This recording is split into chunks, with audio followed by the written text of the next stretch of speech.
Friends, मेरा नाम है Nitin. Welcome to my channel English 24/7 by Nits. दोस्तों, इंग्लिश सीखना हर एक किसी का सपना होता है।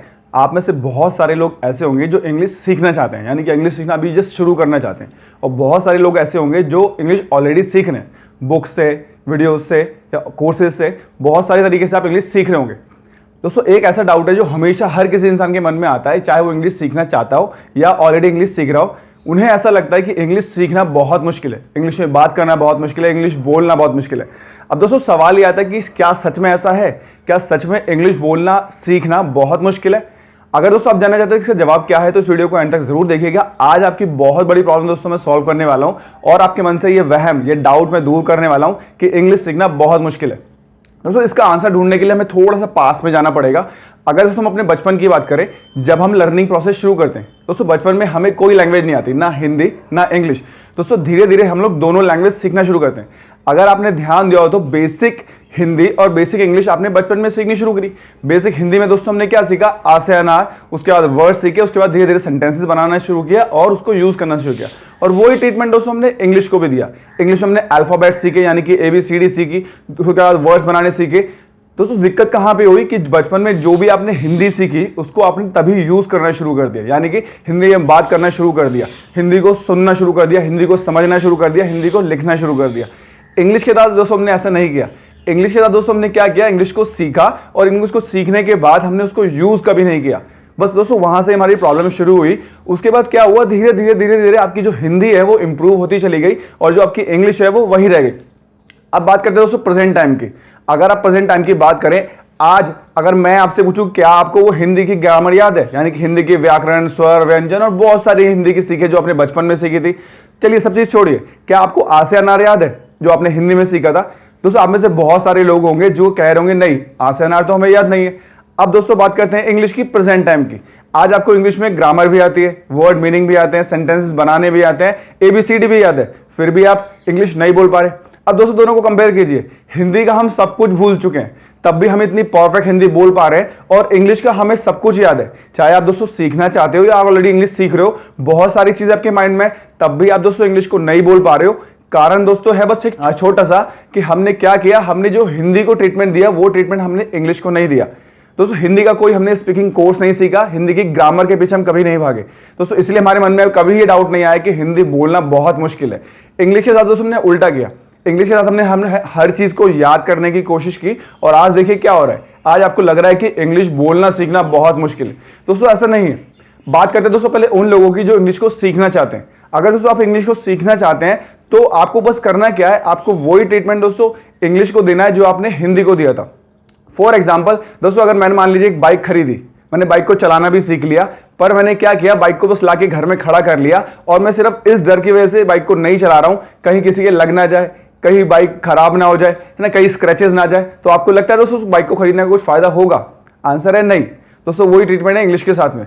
अगर आप अपनी इंग्लिश को इंप्रूव करना चाहते हैं, इंग्लिश सीख तो रहे हैं, आप इंग्लिश सीखना तो चाहते हैं, अपने मन से ये डाउट दूर कीजिए दोस्तों कि इंग्लिश सीखना बहुत मुश्किल है। अगर सीखने से पहले ही आपके मन में ये डाउट आ गया तो बहुत प्रॉब्लम आपको फेस होने वाली है। यानी कि इंग्लिश को सीखना शुरू कीजिए पॉजिटिव माइंड के साथ में।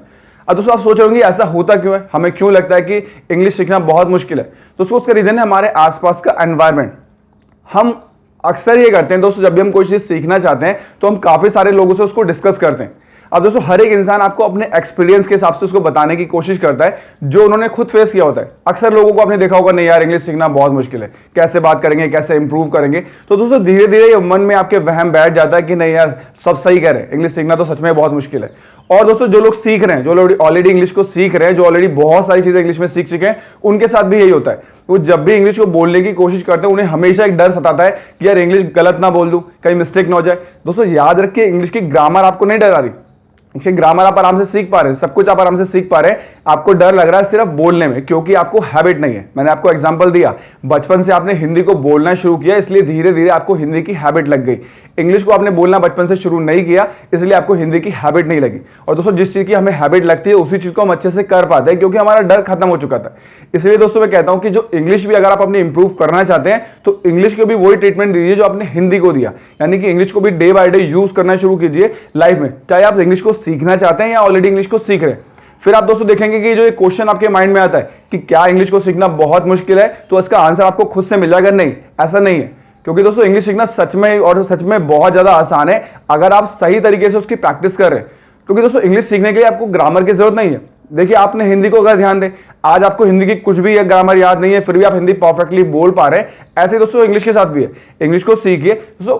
मैं ये नहीं कह रहा हूं कि लर्निंग मत कीजिए, बिल्कुल दोस्तों, लर्निंग का कोई एंड नहीं होता, प्रैक्टिस ही हमें परफेक्ट करती है। लर्निंग कीजिए पर सही तरीके से। अब आप जो भी सीखें धीरे धीरे उनको यूज करना शुरू कीजिए, जैसे हिंदी के साथ में किया। हिंदी में जो भी आपने वर्ड सीखे उनको आपने बोलना शुरू किया, ऐसे साथ तो इंग्लिश के साथ भी कीजिए। जो भी आप इंग्लिश में सीख रहे हैं धीरे धीरे उसको भी यूज करना शुरू कीजिए। फिर देखिए आपकी इंग्लिश इतनी तेजी से इंप्रूव होगी जितनी तेजी से आपकी हिंदी इंप्रूव हुई थी, और बिना किसी एक्स्ट्रा एफर्ट के। क्योंकि दोस्तों इंग्लिश बोलने के लिए भी सिर्फ हमें बेसिक चीजों की जरूरत है। अगर बेसिक टेंसेस, मोडाल्स और कुछ बेसिक वर्ड्स आपके माइंड में, तो आप इंग्लिश बोलना आराम से शुरू कर सकते हैं। और धीरे धीरे नई चीजें सीखते जाइए, उनको यूज करते जाइए। आप दोस्तों आप ये सोच रहे होंगे कि सही तरीका है क्या। ठीक है, आपको डाउट तो माइंड में दोस्तों क्लियर होगा कि हाँ यार, इंग्लिश सीखना तो मुश्किल नहीं है, क्योंकि जैसे अगर हम हिंदी सीख सकते हैं तो हम इंग्लिश भी सीख सकते हैं। दोस्तों अगर देखा जाए तरीके से तो हिंदी भी तो हार्ड है। अगर हिंदी को बचपन में हम देखें तो कितना हार्ड है, छोटे छोटे वर्ड्स को जोड़ना, उसके बाद उनको सेंटेंसेस में कन्वर्ट करना, बोलना। वही दोस्तों इंग्लिश के साथ भी है। तो दोस्तों सही तरीका क्या है? सही तरीका दोस्तों मैंने ऑलरेडी बहुत सारी अपनी वीडियोस में शेयर किया है। आप मेरी इन वीडियोस की हेल्प ले सकते हैं दोस्तों, और आने वाली वीडियोस में भी आपके साथ ऐसे तरीके शेयर करता रहूंगा जिससे आप नेचुरल वे में और प्रैक्टिकल वे में अपनी इंग्लिश को इंप्रूव कर सकते हैं बिना किसी डर के। दोस्तों अगर आप इंग्लिश को सच में इंप्रूव करना चाहते हैं तो बस एक ही तरीका, और वो है उसको यूज करना। सही तरीके से माइंड में इंग्लिश को लाइए और उसको यूज करना शुरू कीजिए। दोस्तों इंग्लिश भरने से माइंड आपका इंप्रूव नहीं होगा। अगर हम एग्जांपल लें मेमोरी कार्ड का, अगर आप अपने फोन की बात करें, हम उसमें मेमोरी कार्ड लगाते हैं, है ना दोस्तों, इंटरनल मेमोरी होती है और एक्स्ट्रा मेमोरी भी हम ऐड करते हैं, और उसमें उतना ही डेटा आप सेव कर सकते हैं जितनी उसकी कैपेसिटी है। मान लीजिए 2 GB का आपके पास में इंटरनल मेमोरी है, तो उतने ही आप डेटा सेव कर सकते हैं ना दोस्तों। वही हमारा माइंड है। अब आपके माइंड में आपने इंग्लिश को बहुत सारा इकट्ठा तो कर लिया, पर उसको आपने यूज नहीं किया, तो आपके पास जो नॉलेज है उसको भी आप यूज नहीं कर पा रहे, वो भी वेस्ट जा रही है। तो दोस्तों करिए क्या, जो भी इंग्लिश में सीख रहे हैं उसको बस यूज करना शुरू कर दिए। फिर देखिए ये जो क्वेश्चन आपके माइंड में घूमता रहता है ना कि इंग्लिश सीखना बहुत मुश्किल है, इसका आंसर हो जाएगा उल्टा। यानी कि एक टाइम ऐसा आएगा कि लोग, नहीं यार इंग्लिश सीखना तो बहुत आसान है, सर तो बिल्कुल ठीक कह रहे थे। और दोस्तों मैं आपसे 100% प्रॉमिस करता हूं कि जो भी मैं टिप्स दे रहा हूं उनको यूज कीजिए, और एक दिन जल्दी ही ऐसा एक दिन आएगा जब आप इसी वीडियो में आके वापस मुझसे कहेंगे, हाँ सर आपने सही कहा था इस वीडियो में कि इंग्लिश सीखना बहुत आसान है।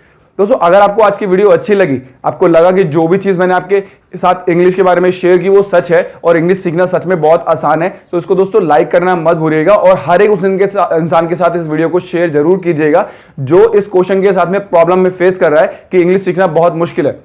अगर दोस्तों आपको मेरी वीडियो से कुछ भी बेनिफिट मिल रहा है तो प्लीज मेरे चैनल को लाइक करना मत भूलिएगा, और दोस्तों सब्सक्राइब करना भी मत भूलिएगा, जिससे आने वाली वीडियोस के नोटिफिकेशन आपको टाइम टू टाइम मिल पाए और कोई भी वीडियो आपसे मिस ना हो। मिलते हैं दोस्तों नेक्स्ट वीडियो में एक नए टॉपिक के साथ में। तब तक के लिए बाय बाय।